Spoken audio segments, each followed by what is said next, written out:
नमस्कार, मी कादंबरी जाधव आणि स्वागत आहे तुमच्या सर्वांचं माझ्या यूट्यूब चॅनलमध्ये. आपण भगवद्गीतेतील श्लोकांचा अभ्यास करत होतो आणि त्यातला आपला अर्जुन विषाद योग पूर्ण झालेला आहे. सांख्ययोगमधील 25 श्लोक आपले पूर्ण झालेले आहेत. आज आपण पाहणार आहोत 26वा श्लोक. सुरू करूयात राधे राधे म्हणून. अथच एदम नित्यजातम नित्यं वा मन्यसे मृतम तथा अपि त्वं महाबाहो न एनम शोचितुम अर्हसी. म्हणजेच तथापि आत्मा नित्य जन्मतो आणि नित्य मृत होतो असे जरी तुला वाटत असले तरी हे महाबाहो तू शोक करणे योग्य नाही. काही जण आत्म्याच्या अस्तित्वावर विश्वास ठेवतात तर काही जण आत्म्याच्या अस्तित्वावर विश्वास ठेवत नाही.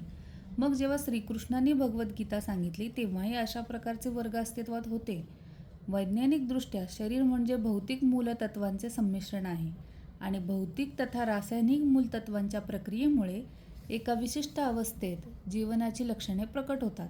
म्हणजेच आपलं शरीर माती, हवा, पाणी, अग्नी आणि आकाश अशा नैसर्गिक घटकांपासून बनलेलं आहे. शरीरात विविध रसायने जसं रक्त, पेशी, हार्मोन्स, ॲसिड्स, द्रव्ये एकत्र काम करतात. जेव्हा हे सगळे घटक योग्य प्रकारे एकत्र आणि सक्रिय असतात तेव्हा आपल्याला श्वास घेणे, हालचाल करणे, विचार करणे, भावना येणे अशी चिन्हे किंवा लक्षणे दिसतात. भगवान श्रीकृष्ण अर्जुनाला म्हणाले, हे अर्जुना, तू जरी आत्म्याच्या अस्तित्वावर विश्वास न ठेवता या तत्त्वज्ञानावर विश्वास ठेवलास तरी तुला शोक करण्याचे काहीच कारण नाही. कारण रसायनांचा ठराविक साठा नष्ट झाला तरी कोणी आपले नियत कर्म करणे थांबवत नाही.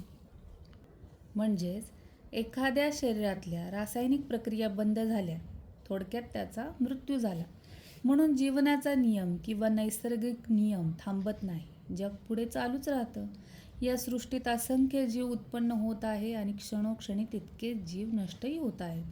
आणि तसेच आत्म्याला पुनर्जन्मच नसेल तर पितामह आणि गुरुजनांच्या हत्येच्या पातकापासून अर्जुनाला भयभीत होण्याचे कारणच नव्हते. कारण अर्जुन कर्तव्य, धर्म, पाप, पुण्य याचा विचार करीत होता आणि यामुळे या पापाची त्याला भीती वाटत होती. पण श्रीकृष्ण त्याला म्हणतात, जर हे तत्त्वज्ञान तू मानत असशील की आत्मा नाही फक्त शरीर, तर मृत्यू म्हणजे सगळंच संपलंच. ना पाप ना पुण्य, मग तू का घाबरतोय? तू पराक्रमी आहेस, तुझं कर्तव्य विसरू नकोस. या क्षणी अर्जुन कमजोर होता म्हणून श्रीकृष्ण त्याला त्याची व त्याच्या शक्तीची आठवण करून देत महाबाहो असे म्हणतात. आणि अर्जुन क्षत्रिय असल्याने संरक्षण आणि युद्ध हे त्याचे कर्तव्य होते. म्हणून भावनांमुळे स्वधर्म न सोडता धर्मासाठी लढणं हे तुझं कर्तव्य आहे, हे श्रीकृष्णांना अर्जुनाला समजवायचं होतं. तर हाच अर्थ, तात्पर्य, स्पष्टीकरण मला या श्लोकावरून मिळालं. याच्यावरून काय लाईफ लेसन मिळतो ते आपण पुढच्या व्हिडिओमध्ये बघू. तोपर्यंत राधे राधे, धन्यवाद.